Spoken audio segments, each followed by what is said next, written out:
So the next thing I want to do really is, since this is a different carburetor kit than the carb I have, I want to make sure the gaskets are the right ones. You see, I do have the accelerator pump, which is under here. That looks like it will fit. Accelerator pump, what you do when you give it gas, if you're, say, just at an idle, if you give it gas, that accelerator pump, it pushes down and it'll give a squirt of fuel into the front ventures so you don't get a hesitation or it doesn't fall on its face. So accelerator pump, looks like we're good there. I do believe the 4150 had 2 accelerator pumps, or this kit, because I have 2 accelerator pump diaphragms in this kit. And I also have, looks like another style accelerator diaphragm. Could be wrong there. Here's an important part. I just got to make sure that these gaskets are the same. If I lay them on top of one another, I see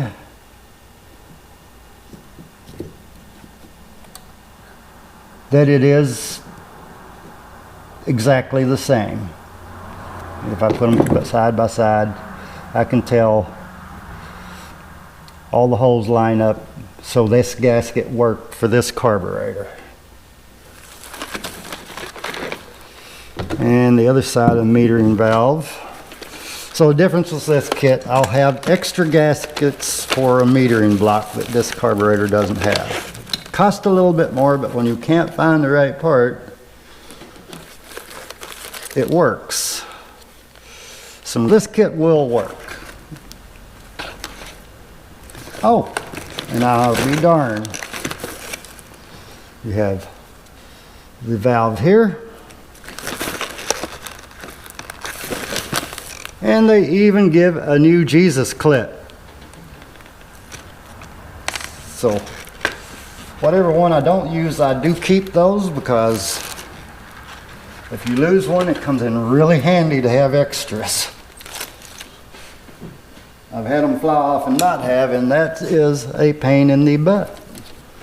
So it's got 6 screws on the bottom between the throttle plate and the main body of the carburetor. Now this electric choke, I know when I put it back on, will have to be adjusted.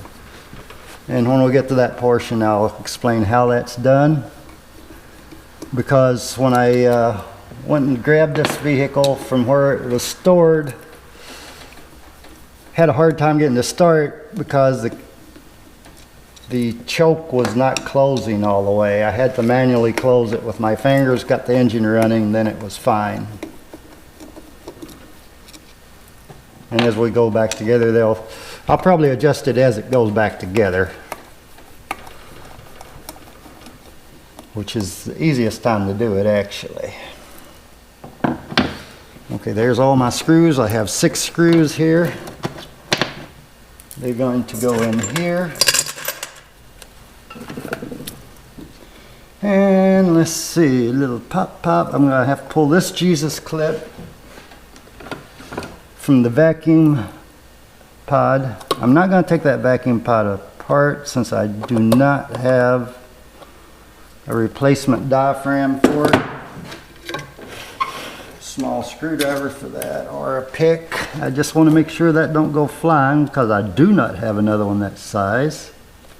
Ow! Jabbed my finger, but I did not lose the clip.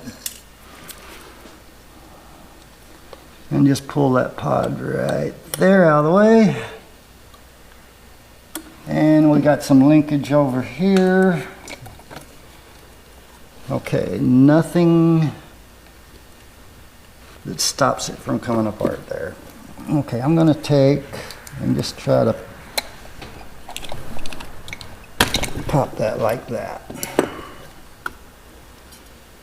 And there we go. See, it's a little dirty. You got passages in here that's got to make sure you clean. One thing when you're taking a carburetor apart is be very careful, because sometimes there's a lot of springs or a little ball. Like in this, you see a little, if you could see it, there's a little round like BB ball down in there. It can't come out, thankfully. But sometimes you'll have something like that that's spring loaded.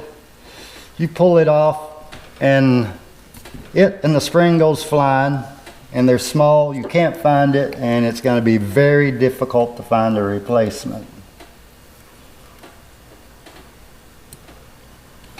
The old gasket just stuck on here. Before I tear that off, always do this before you go tearing a gasket apart or anything, is make sure your replacement gasket is the same, which this one is.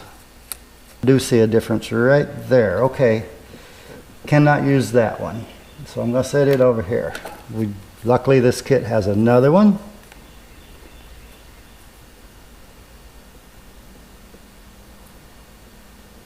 And this one looks good. Now the reason I could not use this gasket, if you'll see in this corner, is this. These two holes here are at an angle, just like on the one on the carburetor. This one here, the holes are not.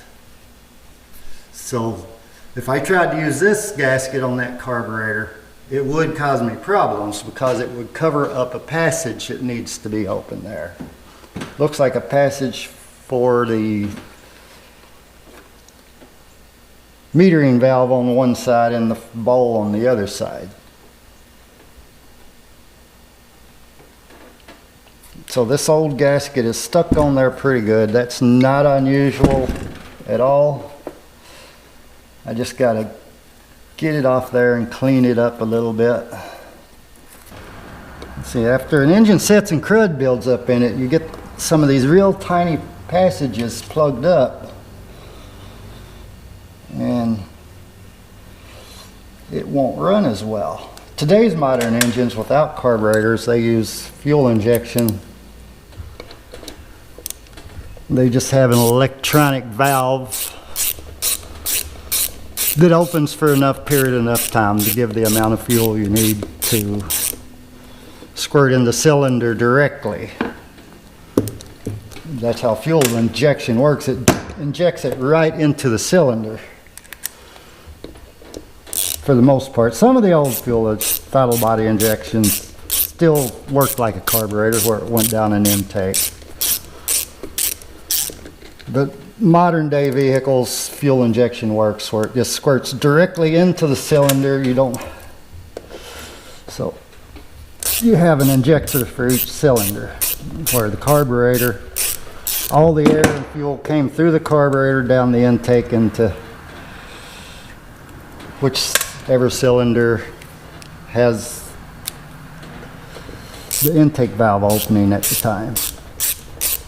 As the piston goes down, intake valve opens, it sucks fuel into the cylinder through the intake. That's how you get vacuum in an engine.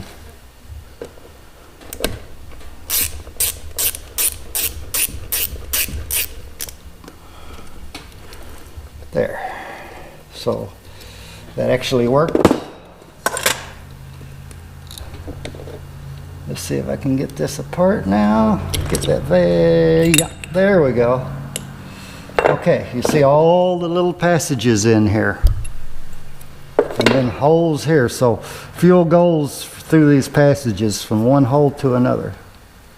Most of your air comes right down in through the venturi. Actually, all your air does. The carburetor, outside of that, injects gas down in there. That's why you had to manually mix them. You had adjustments for the idle, because idle is it's not so bad cruising speed going or punching it, but at idle you really got to fine-tune that fuel mixture so it's not flooding the engine out or it's not starving the fuel. Oh, this looks pretty good. So what I'll do now,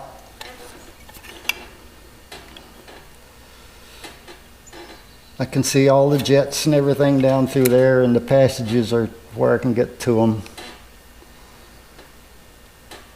Is I'll spray it down with some carb clean and blow it out with compressed air.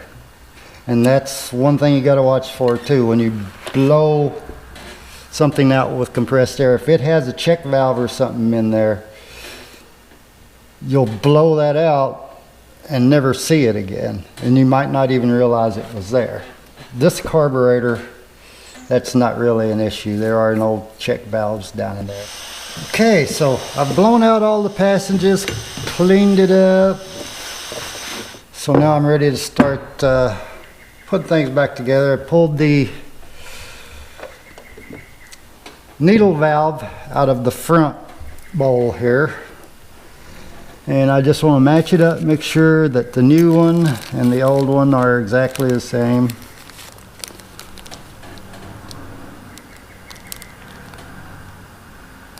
And yes, they are. So I will get me a wrench here. There we go. I gotta keep the screw out of the top of it, and this locking nut, because this is going to be the adjustment. See the old gaskets on it there?